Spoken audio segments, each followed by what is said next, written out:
Hi, my name is Melissa Daniels and I have strabismus. Strabismus is when your eyes don't point in the same direction and your brain doesn't know how to use both of them. And so you're kind of using one eye at a time or only one eye. And this can wreak havoc on your entire life. But the good news is that if you do the work, you can get your brain to start using both eyes, and then that havoc goes away and is replaced with this amazing wonder of having both eyes work together. And that's what I've been experiencing for the last 3 years. As I've done vision therapy and I did have surgery as well, I have seen huge changes in my life and it's so magical. So this whole summer series is all about sharing the differences that I'm seeing in my daily life with all of you. If you want to know more details about my background, there's timelines and so many articles on my website at strabismussolutions.com. You can read all of those details over there. So today I want to talk to you about what a difference having my eyes work together and be straight has made in teaching. Now this one is going to be a little bit more of the emotional side, not so much of like having depth perception. I am a math teacher. I got a degree in math education, and I also teach a lot at my church. And in those situations, you're standing at the front of a classroom and you're looking at this group of kids.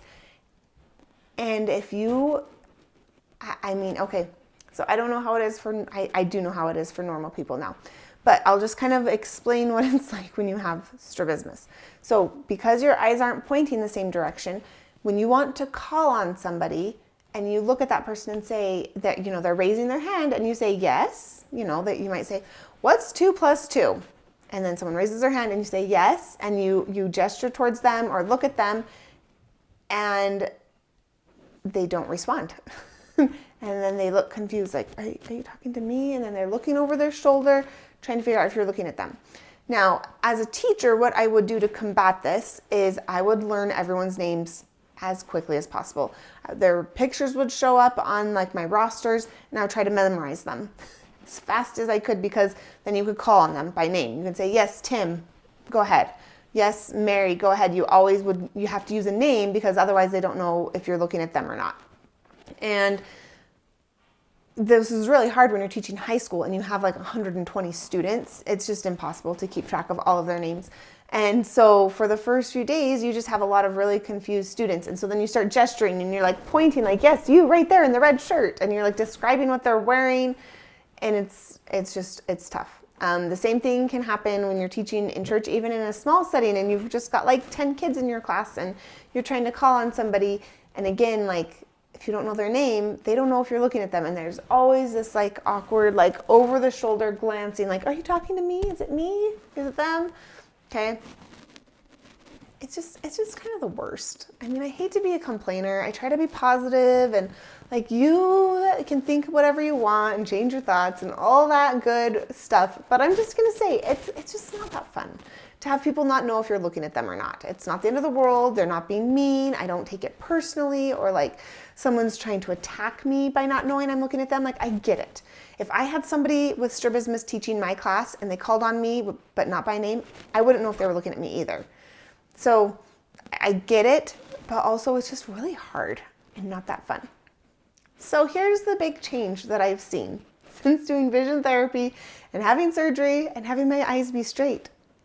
I don't have to think about it anymore. I don't have to have people's names memorized. It's so easy.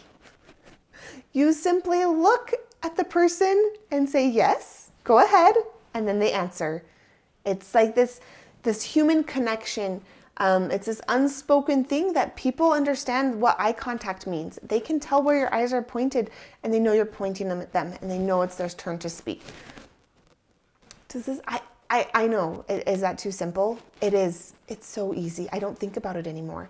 Every now and then I'll recognize that, oh my gosh, I can call on anybody and I don't have to know anyone's names. I'm not so stressed about remembering everybody's names anymore.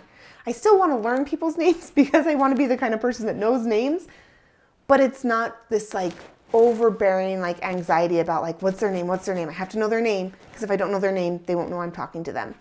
And so I just can relax, and it's so nice.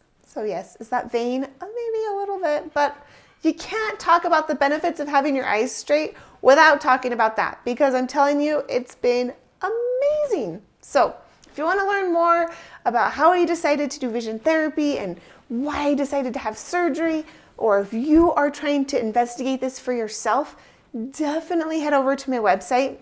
You can even schedule a consult with me and we can talk over Zoom about it. I can help you find either vision therapy or surgery, depending on what direction is best for you and your diagnosis and your, whatever your specifics are in your life.